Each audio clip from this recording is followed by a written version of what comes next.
Nesse vídeo eu vou falar sobre autômatos finitos não determinísticos. Eu vou começar mostrando o determinístico, tá? Eu tenho outro vídeo onde eu explico ele também, que é só um resumo. Então ele é, na verdade, né, uma quíntupla, né, formada por 5 elementos, né, que a gente sabe, os conjuntos de estados, o alfabeto, a função delta, o estado inicial e o estado final. Uma coisa importante do determinístico, do autômato determinístico, é que a função delta, reparem aqui, ela mapeia um estado, né, e um símbolo do alfabeto em outro estado.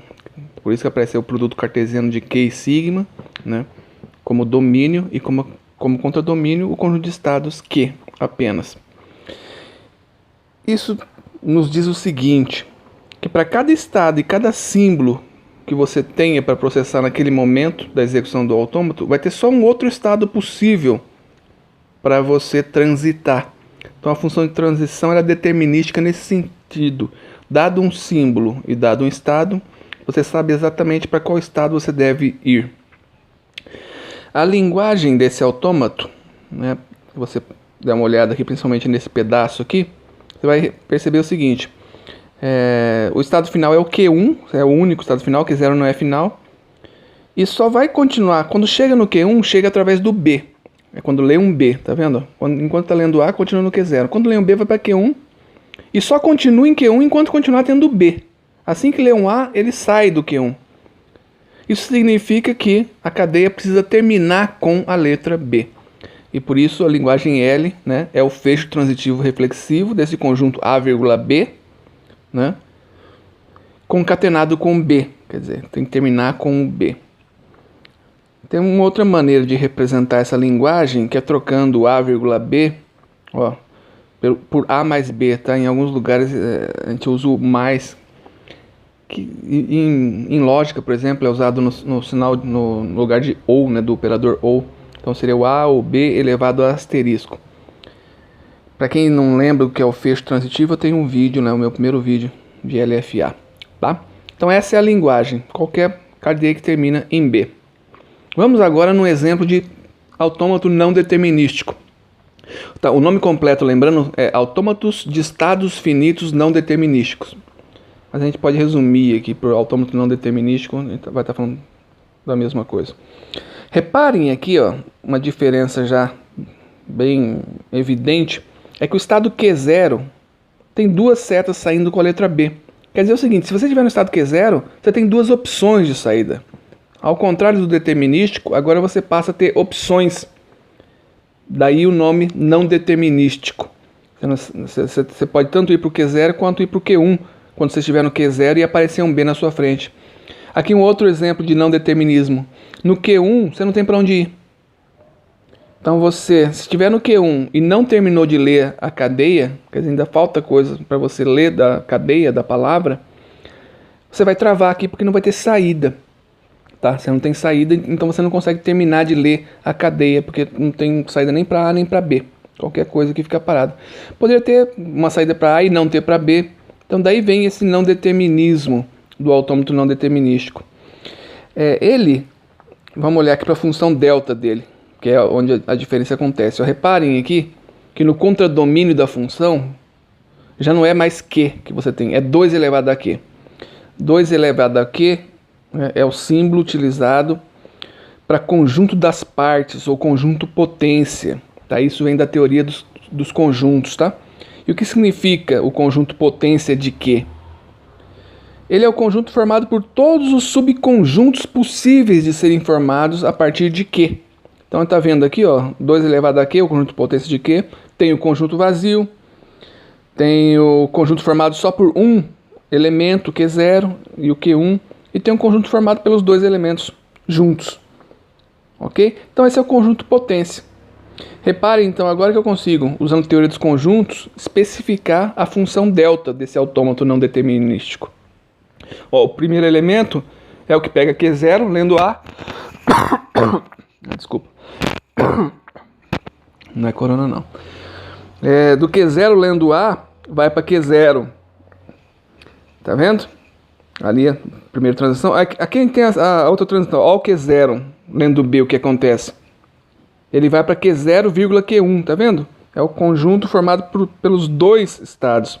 Então, do Q0 lendo B, ele pode ou ir para Q0 ou para Q1. Uma outra maneira de interpretar isso é pensando em paralelismo. Do Q0 lendo B, você vai ao mesmo tempo, em paralelo, para Q0 e para Q1. É como se você tivesse criado aí dois universos paralelos de execução do seu autômato. Essa é uma característica do autômato não determinístico. Já do Q1 lendo A, você não vai para lugar nenhum, por isso tem um conjunto vazio aí. Né? E também lendo B a mesma coisa, você não vai para lugar nenhum, não tem saída, você vai travar. Como então você reconhece uma linguagem, né? Como é que você diz se um autômato não determinístico aceita ou não uma cadeia? Primeiro, a linguagem desse autômato é a mesma do autômato determinístico, tá? Eles reconhecem a mesma linguagem. A ideia é o seguinte: basta que exista alguma sequência de passos que te leve a um estado final, lendo a cadeia inteira. Tá? Então, no autômato não determinístico, no determinístico, você sempre lê a cadeia inteira. Você sempre chega no final. No não determinístico, por conta daquele, né, do conjunto vazio ali, pode acontecer de travar. Então, para ser aceita, tem que ter pelo menos uma sequência de passos que te leva, né, ao estado final, lendo a cadeia inteira. Aqui eu vou dar um exemplo que, né, para a cadeia ABB. Ó, reparem, a cadeia ABB começa no Q0, tá aqui, né?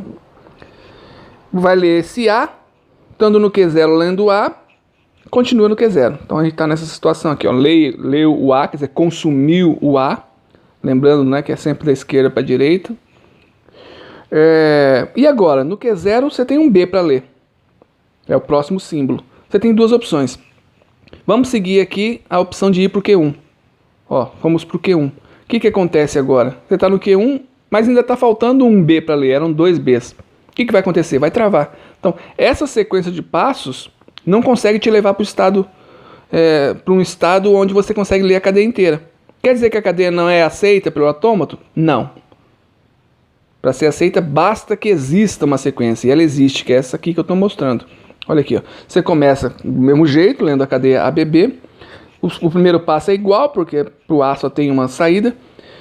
Mas agora, no segundo passo, você tem a opção de continuar no Q0 ou ir para o Q1. Eu vou pegar essa opção de continuar no Q0. Repara aqui, ó, li o B e continuei no Q0. E agora sim eu vou pegar aquela opção que me leva para o Q1. Aí eu vou para o Q1, leio o segundo B, li a cadeia inteira, por isso aparece o epsilon aí, que é o símbolo da cadeia vazia. E com isso eu mostro, né, que existe sim uma sequência que lê a cadeia inteira e chega no estado final. Então, essa sequência ABB faz parte da linguagem que está sendo representada por esse autômato não determinístico. Ok? Qual a vantagem, então,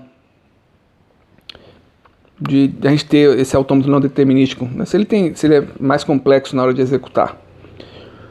A vantagem, pessoal, olha no exemplo aqui. Você viu que a gente tem 4 setinhas no primeiro e 3 no segundo. Então já teve uma redução aí do tamanho desse grafo, tá? Então a gente conseguiu representar a mesma linguagem, mas de maneira simplificada. Além disso, se você reparar bem, pelo menos eu, né, acho muito mais fácil de entender esse não determinístico, porque você bate o olho para ele e você olha o Q0, você pode continuar no Q0 lendo A ou lendo B. A hora que você quiser terminar, você pega essa ponte do B aí e vai para o Q1. Então você consegue perceber, é claro, depois de algum treino, que essa linguagem é o fecho de A, B, né, concatenado com B. Quer dizer, é a linguagem formada por todas as palavras que terminam com B. Então, depois de algum treino, você vai sentir mais facilidade para entender um autômato não determinístico do que um determinístico. Em vários casos, não em todos. Às vezes você pode até encontrar um determinístico. Uma coisa importante, o autômato não determinístico, né, ele contém o determinístico. Né? Você pode ter um autômato não determinístico, mas que todas as transições estão bem determinadas. Então ele é um subconjunto. No entanto, em relação às linguagens que podem ser representadas, nós temos que tanto o determinístico quanto o não determinístico têm o mesmo poder de expressão, o mesmo poder de representação. Não tem nenhuma linguagem que um consegue representar e o outro não. Na verdade, eles são equivalentes nesse sentido. Tá? O que acontece é que você, às vezes, usando o não determinismo, consegue projetar mais facilmente o seu autômato, ou entender mais facilmente como ele funciona.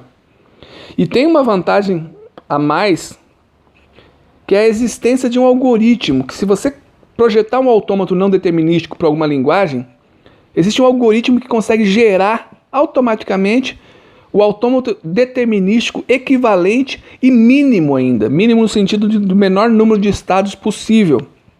Então você não precisa se preocupar, né, na hora de que se vai precisar executar em paralelo não determinístico. Toda essa complicação da execução, você consegue se livrar dela convertendo ele num autômato determinístico. Tá?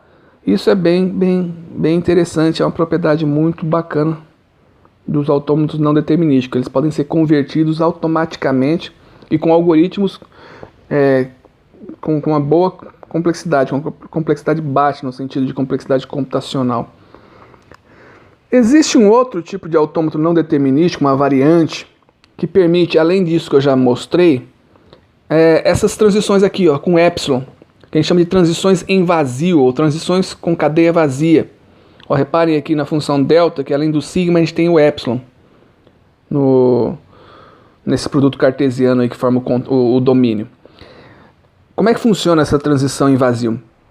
É assim, se você estiver no estado Q0, você pode agora pular para o Q1 do nada, sem precisar ler nenhum símbolo, sem consumir nenhum símbolo. Isso quer dizer a transição em vazio. Então você pode dar uns saltos aí sem ler nada.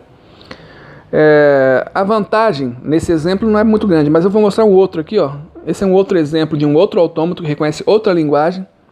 Essa linguagem de baixo aqui, ó, A estrela, B estrela, C estrela, que é o que? Uma sequência de As, né? Uma cadeia formada só por 0 ou mais As, depois você tem Bs e depois Cs. Você tem uma sequência de A, B e C. Reparem que fica bem mais fácil projetar esse autômato usando as transições em vazio. Você pode inclusive fazer o teste, pode parar, né? Você pode tentar pegar essa linguagem e projetar o autômato determinístico para ela, na mão. Você vai ver que vai ser um autômato bem maior, com mais estados, bem mais complicado. Já com as transições em vazio a gente consegue projetar mais facilmente. Sabendo, inclusive, mesmo acrescentando as transições em vazio, a gente ainda tem algoritmo que consegue converter em autômato determinístico, tá, pessoal? Então, esses autômatos não determinísticos, né, a vantagem deles é a gente poder projetar mais facilmente nossos autômatos e depois converter no determinístico. Tá? Só que eles não nos dão mais poder de expressão. A gente não consegue representar linguagens a mais que os determinísticos não conseguiriam. Isso quer dizer o seguinte: os não determinísticos também só conseguem representar as linguagens regulares, que eu mostrei no outro vídeo. Tá? Então são equivalentes nesse sentido. Só conseguem representar, né, as linguagens regulares. Tá? Aquela AN, BN, lembra? AN de navio, BN de navio, que eu mostrei no vídeo anterior, continua fora do alcance desses autômatos não determinísticos. Ela também não, mesmo com não determinismo, a gente não consegue representar aquela linguagem. São equivalentes. Mas é uma ferramenta a mais para resolver problemas. Tá? Lembrando do meu primeiro vídeo, o que a gente está falando aqui no final das contas é de ferramentas que nos ajudam a resolver problemas. Tá? E problemas diversos em diversos domínios. É isso aí, pessoal. Até mais.